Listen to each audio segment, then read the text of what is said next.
Good morning. I'd ask you to bear with me. I'm still trying to warm up from the cold weather outside.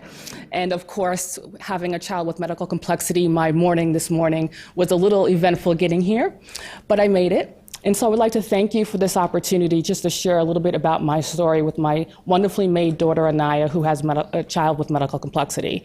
And as I tell you our story, I want you to keep in mind that the high-need patient population is diverse. But you can take a little from my story and know that all of the families and high-need patients that you do serve and that you work for can share some similar experiences. So I thank you for allowing me the opportunity and for all the hard work that you're doing for our families. Our journey before Anaya was with Mark and I was one of being able just to enjoy life in our relationship with one another. We like to travel, fish, hike, had fun. We didn't have much responsibilities, so the ability to do that was very simple. On June 1st, 2006, we were catapulted into the world of raising a child with medical complexity, without any notice, without a safety net. At a 40-week appointment with our OBGYN, they noticed her heart rate was low. We are rushed to our birthing hospital where we had to be induced and then quickly had an emergency C-section. All we were told was that she was misbehaving, so she had to be taken away to be worked on. And then a couple hours later, we were told she needed to be transported to Children's National. Within hours of life, she had a batteries of tests. Upon day 3, we had the test results. We met with a geneticist, and he told us that she was mosaic for trisomy 8 and trisomy 18. And as a result, we were given an early expiration date. As that picture was swirling, so were our hearts and so were our minds. We didn't know what the future held. The terms congenital heart failure, failure to thrive, inability to feed properly, congenital birth defects were what we were told. And it was hard to grasp our mind around what that meant and what the future would hold and how long we would have with her. But here we are. 9 years later, we're incredibly blessed to be here, but as you can tell, she is a high-needs patient.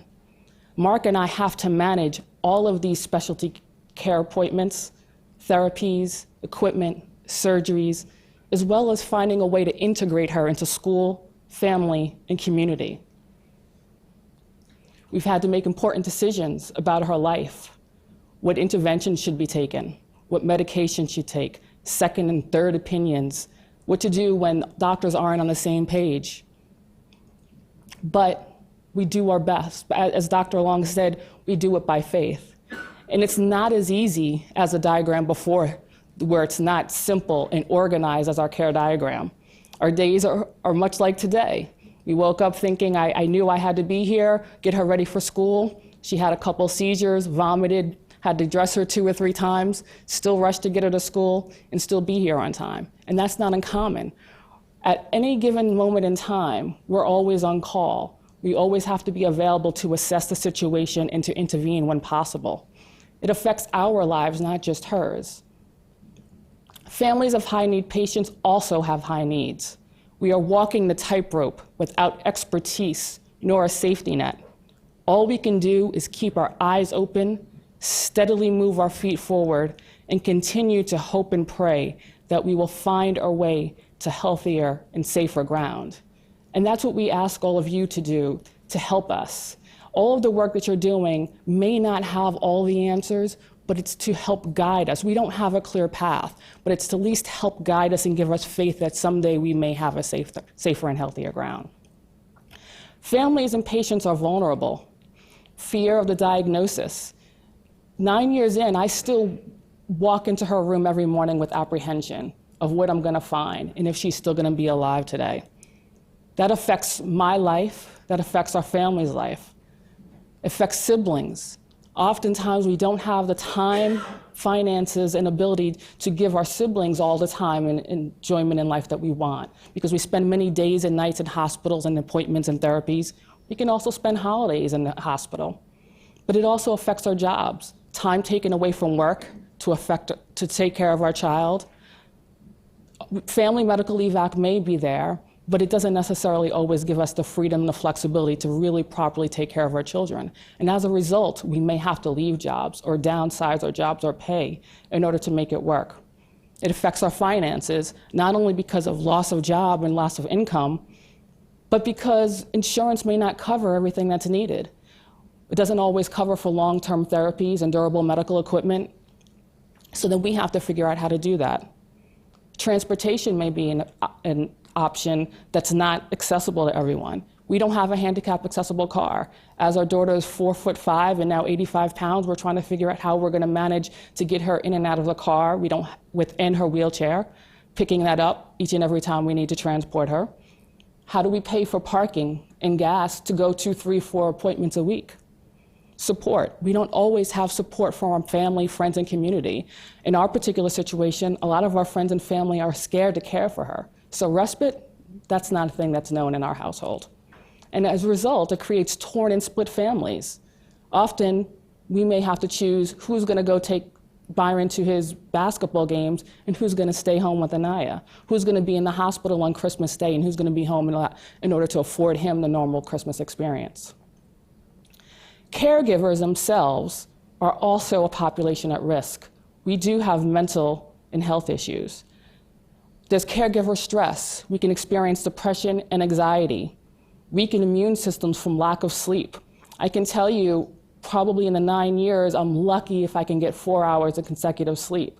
How many times I wake up in the middle of the night to hearing her making noise or having seizures or to phantom beepings. Years and years of hearing heart monitors and G-tube pumps, even though they're not always beeping, somehow I seem to wake up in the middle of the night hearing them. Or how many times I had to clean her up in the middle of the night because instead of her G-tube feeding her, it fed the bed.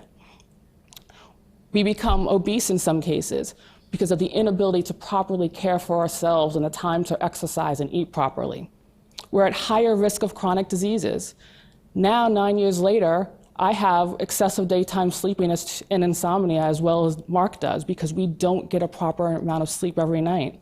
But as a result of me not properly taking care of myself and gaining weight, my blood pressure and cholesterol are also increasing. So now I'm starting to enter the realm of possibly becoming a high-need patient as well. We become case and care managers, having to manage insurance and approvals and denials and appeals, medications, equipment, managing other caregivers. After 9 years, we finally got approved for nursing overnight due to her increased seizures, but now that means I have to manage 2 other people. What happens when they call out like they did last night? Therefore, we're taking turns coming in and caring for her. And how do we make sure that she still has access to the community? It has an emotional strain on caregivers. We have to make difficult decisions. We're always on, as I spoke about, lack of sleep and rest. We have the inability to take care of our own life, which makes us feel alone, isolated, deserted by others. And we often don't always find the time to take care of ourselves and go to our own appointments because we're trying so hard to take care of our loved one. It also can lead to depression. There's also a physical strain. Assisting someone who's getting heavier and larger and for all aspects of daily living puts physical strain on our bodies. We can have headaches, back problems as well. I'll add is that I like to call, so in the 9 years caring for Anaya, I call my gray hairs my acquired grays of courage. But the stress also had a toll on Mark, and as I like to say, it made his hairline run away from the stress. Finances, though. We have to quit jobs or reduce our incomes and live in situations near poverty just to be able to take care of our loved one. But it also reduces future retirement benefits due to our inability to save properly, and it lessens our lifetime earnings, which affects our future Social Security benefits. So there in the future, we also have to worry about how are we going to take care of ourselves as we get older. Families burn out. Do they have the capacity to care for high-needs patients for an extended period of time? There are only 4 kinds of people in the world: those who have been caregivers, those who are currently caregivers, those who will be caregivers, and those who will need caregivers. A quote by Rosalind Carter, former First Lady. But what happens if you're more than one of those at once? How do you manage that over the long term? A lot of us are in the sandwich generation. We're caring for our families, In our case, we're also caring for our child with medical complexity, but we're starting to enter the realm of having to care for our parents and then now care for ourselves. Do we have the ability to do this long-term, truly, without burning out if we do not have support? Not all wounds are so obvious. Walk gently in the lives of others. What works? For our patients and families, it's the desire for a cure, to get well, to have the future every person deserves. We want to be kept safe, we want to be healed when possible, and we want you to be nice to us in the process. Every individual in the organization has the ability and the responsibility to impact the critical aspects of work in the facilities they work, including safety, clinical quality, service, and access.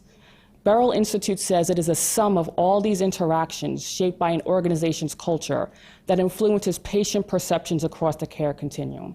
That's why what you all do is so important, because what you do does shape the patient perspective. So how can care delivery look better?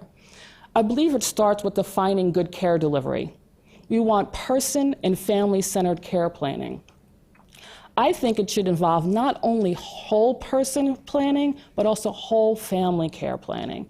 Imagine if I can go to a doctor that can not only see Anaya, but then also can see me at the same time, take my blood pressure at the same time as taking hers.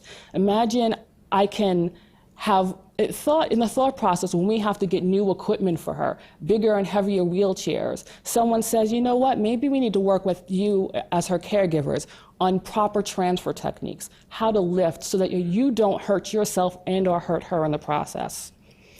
I believe good care delivery should have better access to specialists and timely appointments, better care coordination, and communication and relationships among all the members of the dynamic care team, along with the patient and family. I believe there should be better transitions, whether from inpatient to home, transfer from doctor to doctor, pediatrics to adulthood, and even from state to state. I believe there should be medical homes, someone to be assigned the captain of the ship, so it's not always the burden on the patient themselves and on their families to try to navigate all of these different medical appointments, specialties, medications, et cetera. That will help with continuity, but I also believe there should be clinical and non-clinical team members to assist with care coordination. It can also look better if we have standardization for diverse populations. I think that it should be stressed with families individually and with their health care team about having realistic conversations earlier about caregiving, decision-making, finances, and healthcare. Whether in-home is the proper place for the person long-term, and if so, what those supports are. Financial decisions, what that means if they make too much money, will they lose benefits? These conversations need to happen earlier so that families and patients are making clear and important decisions. Better communication amongst members of the same organization should be standardized. To be in the same institution and not have members of the care team really speaking to each other effectively, whether it be because there's different electronic medical records or they work out of different institutions, makes it harder to manage care. I think we can use technology better to monitor member care and health progress. I don't actually know all of the answers, but we have technology, whether it's telehealth or everyone is now using their Fitbits that manage their blood pressure. How do we coordinate technology to be able to better manage care and alert when there's problems?